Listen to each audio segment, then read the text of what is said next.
Welcome to part 2. We're going to go through and ask Ben some more questions. Looking forward to it. Part 1 was great, wasn't it? Yeah, really interesting.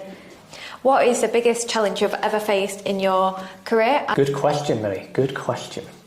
So, I don't know whether it's the biggest challenge, but there's definitely been lots of challenges over time, both personally and career. I'm going to try and maybe pick up on a couple of the key ones. I think as a business, and this is probably the same for pretty much every business in the world, I think it could be, and that was navigating the pandemic and the COVID recovery and transitioning a business that essentially got closed down overnight and having to adapt into new sectors and respond to varying and new requirements from clients quite often last minute, with a small team and trying to spin all these plates around what can we achieve with the resources we've got. And I think we've done remarkably well as we came out of the pandemic and really showed the resilience and determination that we have as a team at HAP to throw our hand into everything.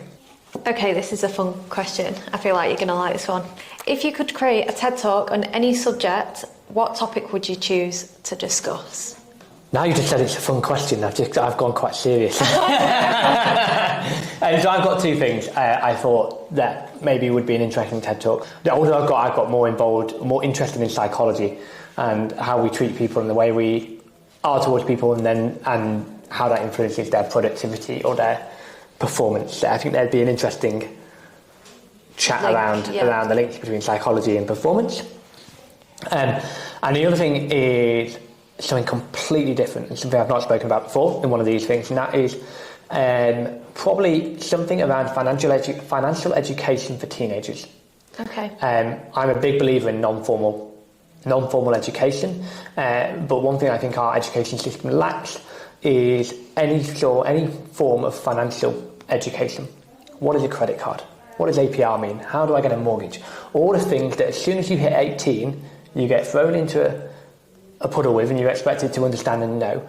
And no wonder we have a generation in debt and unsure about how to save, what to do, all these challenges, because in fairness, we've never taught any of it. So one of my personal passions that I hope to do one day in the future is a program or resource for teenagers around financial education and understanding finances a bit better. So hopefully one day we see you on a TED Talk talking you might see you on a TED Talk doing something different. Yeah. Last but not least, one of my favourite questions to ask at the moment: who in the office would you take to a desert island, and why would you take them? A desert island. So I put quite a bit of thought into this one, because fundamentally one of my plans of going to a desert island would be probably to get off the desert island. Yeah. Because I don't really want to just spend my life stuck on a desert island. So to that end, I want someone who's resourceful, adaptable, quite organised, efficient, not going to flap. That would be me. We're trying to get off, not afraid of getting stuck in. I can imagine us having to eat little bugs or cook or do random things.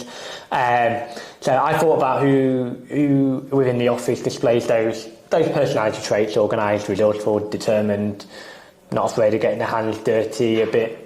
So my answer is probably Angela. I think she'd be a good person to pick. Very methodical, very organised, and I think Angela would be. And I think together we'd probably be able to get off the island. I think mine would be Lydia. Lydia's I feel like sound. Lydia would be really good. She was so good at doing the Tough Mudder. Yes, no, absolutely. It's surprising when you do things like Tough Mudder, isn't it? And we should definitely do more of those activities in business, because you see it again, a different side to people. Thank you so much for watching.